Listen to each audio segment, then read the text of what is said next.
ইনশাআল্লাহ এটা দমন করব। আমাদের এমপি সাহেব আমাদেরকে আশ্বস্ত করেছেন, আমরা গণস্বাক্ষর করে এবং স্মারকলিপি আমরা ডিসি অফিসে এবং এসপি অফিসে এবং ইউনো অফিসে এসিল্যান্ডের কাছে এখন এমপি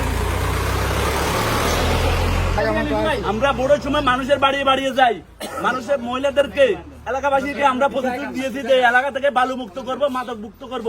এখন আমাদের কিছু অসাধু ব্যবসায়ীরা এখানে বালু উত্তোলন করি বিএনপির বদনাম করতেছে, বিএনপির মান সম্মান ক্ষুণ্ণ করতেছে।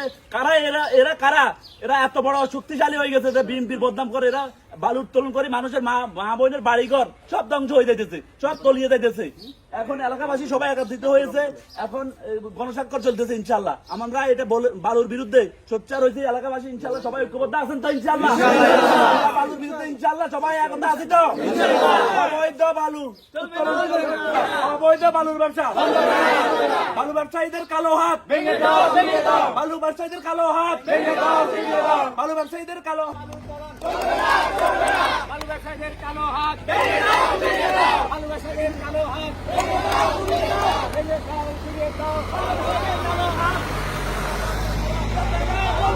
বালু ব্যবসায়ীদের কালো হাত ভেঙে দাও, ফিরিয়ে দাও, অবৈধ বালু উত্তোলন চলবে না।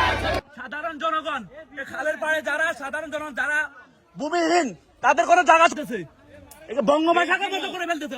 সেটা হইল নোয়াখালী খাল, গোবিবল্লভপুর গ্রাম, অশ্বতী 8 নং ওয়ার্ড গোবিবল্লভপুর গ্রাম।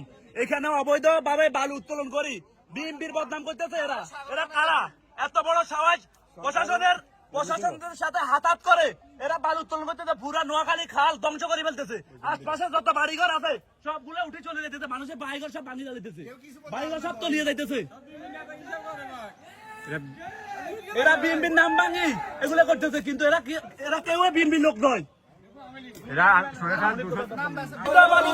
বালু ব্যবসায়ীদের কালো হাত ভেঙে দাও, ভেঙে দাও, চুরিয়ে দাও, অবৈধ বালু উত্তোলন চলবে না, চলবে না, বন্ধ করো, বন্ধ করো, অবৈধ বালু উত্তোলন, অবৈধ বালু উত্তোলন চলবে না, চলবে না, বালু ব্যবসায়ীদের কালো হাত ভেঙে দাও, চুরিয়ে দাও, ভেঙে দাও, চুরিয়ে দাও, অবৈধ বালু উত্তোলন, অবৈধ বালু উত্তোলন চলবে না, চলবে না, বালু উত্তোলন চলবে না, চলবে না।